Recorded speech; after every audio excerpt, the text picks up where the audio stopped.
Hello and welcome to Life Talks with Christoph. I'm Christoph and I thank you for joining me today. I want to talk today about disappointment and dealing with disappointment and really hopefully overcoming disappointment. And not just in circumstance, but sometimes we find ourselves disappointed in God. We've prayed about a certain situation and nothing's changed. Everything's the same. And I wanted to share a story with you about a group of people in the New Testament that were extremely disappointed. And it's a story of Lazarus. And I'm reading out of the book of John, chapter 11. And Mary and Martha had sent word to Jesus because their brother Lazarus was sick. It says, so the sisters sent word to Jesus, Lord, the one you love is sick. And when he heard this, Jesus said, this sickness will not end in death. No, it is for God's glory, so that God's Son may be glorified through it. So he's telling the messenger, saying, the sickness will not end in death, it's for God's glory. Important to note, he's not saying the sickness is for God's glory, but the fact that the sickness will not end in death is for God's glory. The next verse, it says, Jesus loved Martha and her sister and Lazarus. So when he heard that Lazarus was sick, he stayed where he was 2 more days. Now, if you're listening closely, it's a little bit confusing. It says Jesus loved Mary, Martha, and Lazarus. So when he heard that Lazarus was sick, he waited 2 more days. Now, normally when we think about people we love who are going through times of hardship or suffering, we want to rush in and fix the situation.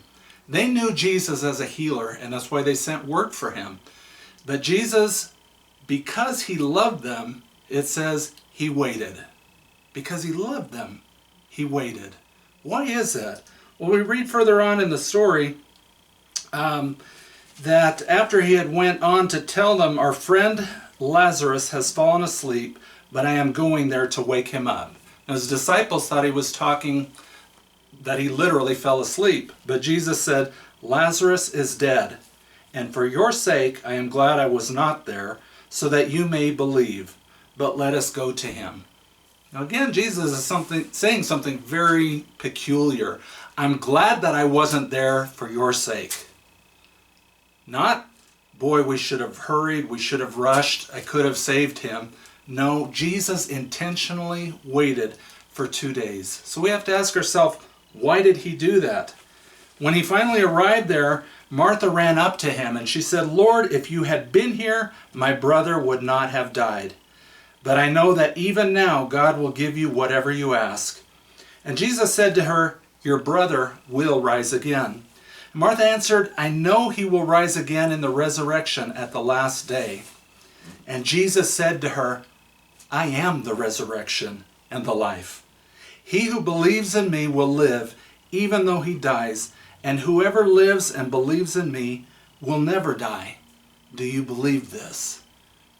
Jesus intentionally waited 2 days so that Lazarus would die. I know it sounds crazy, but that's what he did. He waited.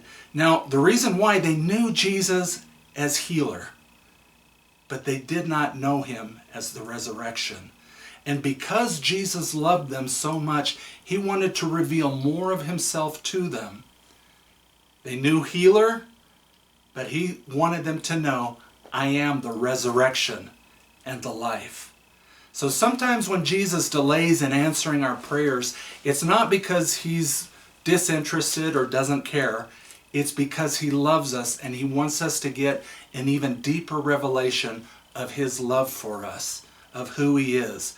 He waited 2 days, Lazarus died, and when he finally got there, Mary came and led him to the grave, and Jesus said, take away the stone.